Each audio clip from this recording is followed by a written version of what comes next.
Hey, I'd like to welcome you to another episode of the Mission Matters Innovation Podcast, your source for all things innovation. My name is Adam Torres. You can follow me on Instagram at AskAdamTorres. Keep up with my book releases, book tour schedule, signings, all that other good stuff. Always love to connect with you there. And as always, if you'd like to apply to become a co-author of one of my upcoming books, just head on over to the website, missionmatters.com, and click on Become an Author to apply. All right, today I have Yaron Zakai-Or on the line, and he's CEO and co-founder over at Arty. Yaron, welcome to the show. Thank you very much. Hey, Adam, how are you? Oh, man, I'm doing fantastic, and I'm excited. We got a lot to cover today, so we're going to talk about Arty. We're going to talk about broadcasting from home. Is this trend going to continue? But first off, I just want to say congrats on being a 2019 MEA Award winner, so congrats on that for your work. Thank you very much. We're honored to be an MEA Award winner.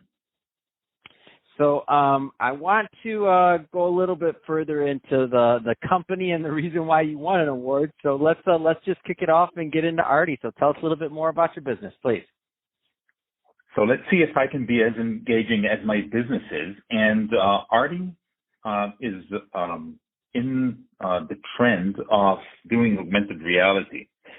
But augmented reality has become, in broadcasting and in video in general, is these days a complex thing to set up, expensive, and you can mostly use it from the studio.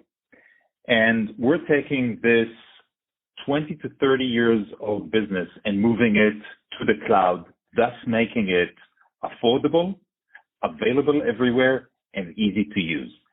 And that's a huge shift, and that requires us, all of us, to actually think about augmented reality in the new world, the world where you don't need tons of hardware, you don't need huge teams with graphic specialists, you just need a computer, a camera, and a content creator in order to create engaging 3D experiences merged into the real world. Wow, get out of here. Finally, I've been wanting to play with this stuff forever, and I'm like, well, we're just a little 11-man crew media company here. I want to create some augmented reality stuff too, but I thought it's always been out of reach. I'm excited about this, Yaron. Let's do it. Yeah, that's exactly so. You know, what you just said is exactly the reason this company has been founded. So my co-founders have been nominated to the Emmy Awards this year, and they've been nominated based on their world work for the Tour de France for NBC. Wow. And you know, they came to me. One of them is a longtime friend of mine, and they asked me, you know, all of our customers want AR, but just a few can afford it.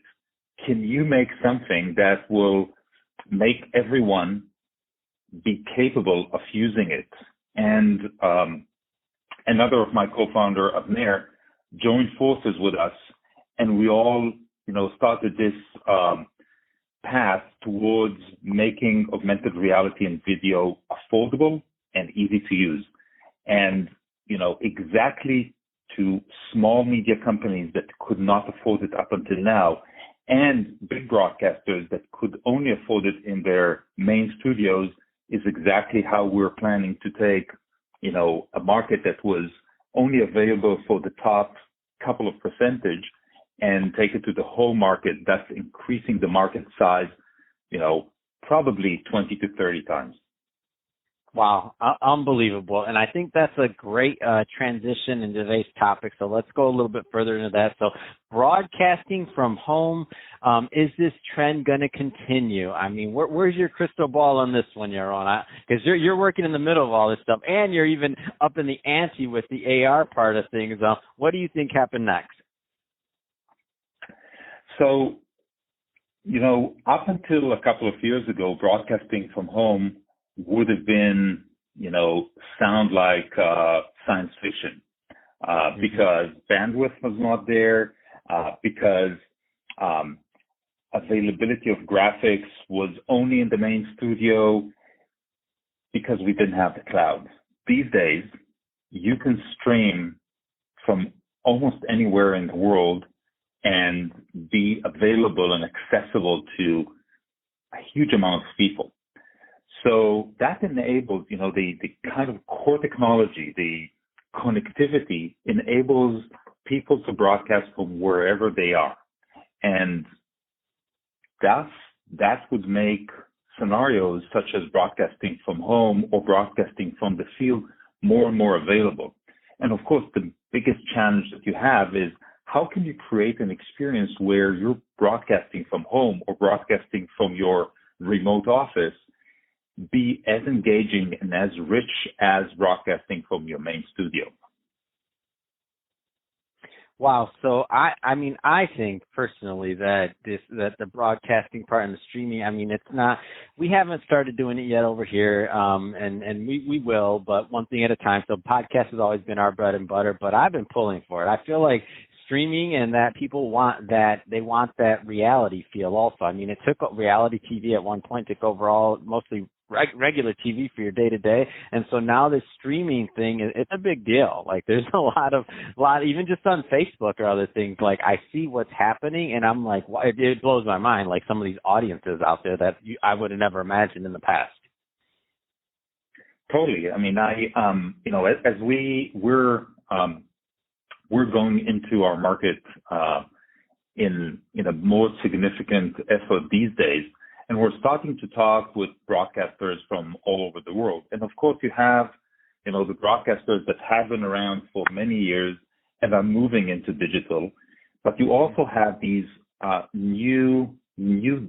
fully digital broadcasters. And, just today I spoke with a broadcaster from India.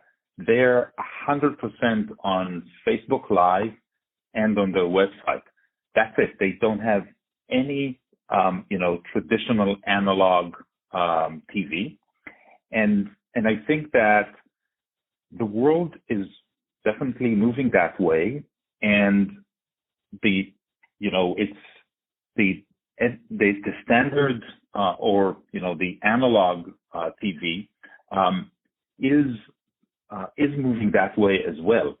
So the biggest question in my mind is how can you create, going back to your comment, how can you create really an experience where the same proficiency in terms of the looks, in terms of the audio, in terms of everything is going to be available from home and from your main office?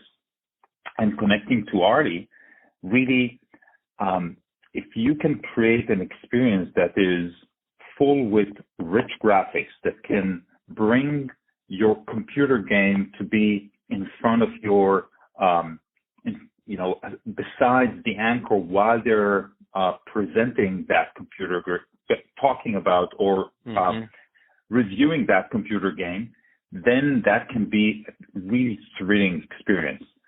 But that's futuristic. If you talk about today, how can you bring simple graphics, bar charts, pie charts, videos, et cetera, to this experience can be create extremely engaging videos that are as good as your main studio videos in home. Man, that's awesome. You got me all excited, Yaron. I'm like, I want to do some videos too. This is good. So that being said, we're about out of time for this episode. So if somebody's listening to this, Yaron, and they want more information on Yardi or how to engage with you and your team, two-part question for the final question. Number one, what are typically the right types of businesses and clients that are usually a good fit for Artie? And number two, how do they follow up? Awesome. So businesses that are good, that will benefit from using Audi are any professional video producers, all the way from tier one broadcasters that want to have their reporters reporting from their home offices or from their offices outside the main studio, all the way to major YouTubers that can work with us. And of course, everything in between. So if they want to get in touch with us, they can go into yaron.arti.tv. Fantastic. Well, Yaron, really appreciate you coming on the show today, and congrats again on being a 2019 MEA Award winner. So congrats for all your great work with Artie. Really exciting stuff there. And to the audience, as always, thank you for tuning in. Hope you got a lot of value out of this. If you did, don't forget to subscribe to the podcast, leave me a review on the Apple iTunes Store, and if you're watching this on our YouTube channel, Mission Matters Innovation, definitely give us a subscribe there, but also leave us some comments in the video. Love to know what kind of projects and things that you're working on. And Yaron, thanks again for coming on the show.